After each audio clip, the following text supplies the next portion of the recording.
It's Hard to Believe, the podcast that brings you absolutely true but very hard to believe stories. I'm your host, G Wiz. Now let's get into it. The Pyramid Connection.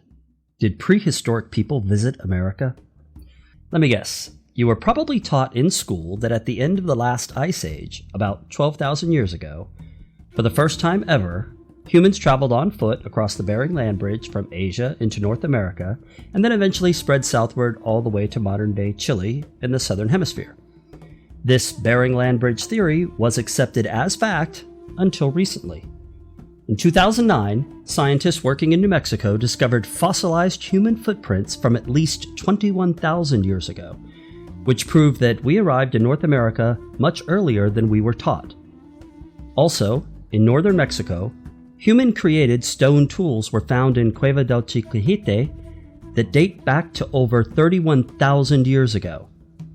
Unfortunately, since humans tend to settle near the water, most of the physical evidence that these ancient explorers would have left behind was probably submerged when the last ice age ended and sea levels rose. It's tough to be an archaeologist. Archaeology is the kind of science where you start with an educated guess, then you build upon that guess and associate new findings with your original guess. This can go on for centuries until something definitive either proves or disproves your original hypothesis, like the fossilized footprints. Even when new, undisputable proof is presented, it can take decades for archaeologists to accept the new findings, like the fossilized footprints. Scientists had based their land bridge theory around the understanding that the ice would have created an impenetrable barrier by land, and ancient people didn't have the seaworthy vessels that could cross the vast oceans, so the Americas remained uninhabited. However, a newer theory, known as the Kelp Highway, proposes that ancient people didn't need to venture far from shore to reach the Americas by boat. They could have simply followed the ice shelf all the way across the Pacific long before the end of the last ice age. They would have camped on the icy shores at night, then fished and hunted seals by day, slowly pushing eastward toward the Americas. Those people would eventually become the Olmecs, Toltecs, Zapotec, Mayas, Aztec, Nazca, Wari, and so on.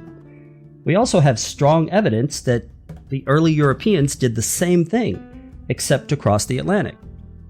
I mention this because today, it's almost universally believed by archaeologists that the pre-Columbian, by the way, that just means before Columbus showed up, that these early societies of the Americas had no contact whatsoever with the civilizations of the Eastern Hemisphere. Remember, Christopher Columbus just discovered this new world in 1492. Before that, it was totally unknown. Unless you count the Vikings in the 11th century, which no one does, so no contact, just thousands of years of total isolation. But consider this. Thousands of years ago, on completely opposite sides of the Earth, two different societies made pyramid building a central focus of their culture. Sure, that could just be a huge coincidence. And it's hard to believe how many coincidences the pyramids of Egypt and those of Mexico and Mesoamerica have in common. Of course, the most obvious coincidence is the shape. The wide base becoming more narrow as it rises is symbolic of the way all civilizations are structured. The base represents the general population. As you rise, the width narrows, representing the classes, until at the very top, the ruling class is supported by all those underneath. Or maybe that's just how I see it. Anyway, in both Egypt and Mesoamerica, the pyramids were used as tombs for the ruling elite and represented a link between the earthly realm and the afterlife, kind of like hospice. For both societies, the pyramids themselves were a testament to the power of the ruling class, the prosperity of their empires, and established them as living gods. You know, the way rockets are used by billionaires today. And on both sides of the world, the pyramids were built using megalithic construction, which basically means that they use giant blocks of stone cut so precisely that they fit together so tightly you can't even pass a razor blade or a piece of paper between them. Scientists still debate how any of these ancient peoples on either side of the world were able to quarry, move, shape, and place the stones without using advanced technology or unions. In both Egypt and Mexico, hieroglyphic writing and iconography were used in and on these structures to record the history of the contemporary rulers and lay out the rules for safe passage to the afterlife. And most significant of all, at sites in Egypt and those throughout the Americas, the pyramids line up with significant astrological events. For instance, the Great Pyramid of Giza in Egypt is known for its precise alignment with the cardinal points of the compass, which demonstrates an advanced understanding of astronomy. Similarly, some Mexican pyramids, like the Pyramid of Kukulkan in Chichen Itza, were constructed with alignments that coincide with significant celestial events, such as the equinoxes. These alignments emphasize the importance of astronomy in both cultures. It's hard to believe, but pyramid building isn't the only evidence of ancient contact between the Americas and other parts of the world. In the Middle East and throughout the Americas, you will find strikingly similar ball courts used for sports and ritual activities, kind of like rugby and American football, or soccer and European football. The presence of certain crops, like corn in both the Americas and Africa, and the potato in both the Andes and Europe, is also intriguing. These crops might have been carried across the oceans through contact or trade over a millennia ago.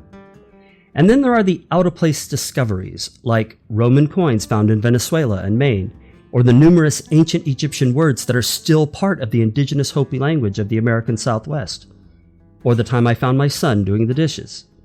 But most significant of all is the DNA evidence. DNA research has indicated that some indigenous South American populations share genetic markers with Pacific Islanders, suggesting ancient trans-Pacific contact. Does that make them our transcestors? Additionally, the presence of European and African genetic markers in some Native American populations has raised questions about potential pre-Columbian contact. It's hard to believe, but many modern archaeologists think it's just a matter of time until we find definitive proof that ancient humans were in fact global travelers thousands of years ago. You can find links and more information about this topic and our complete library at our website, hardtobelieve.blog. Thank you for listening. This has been Hard to Believe. I'm your host, G Wiz, asking you to please like and subscribe for exclusive content.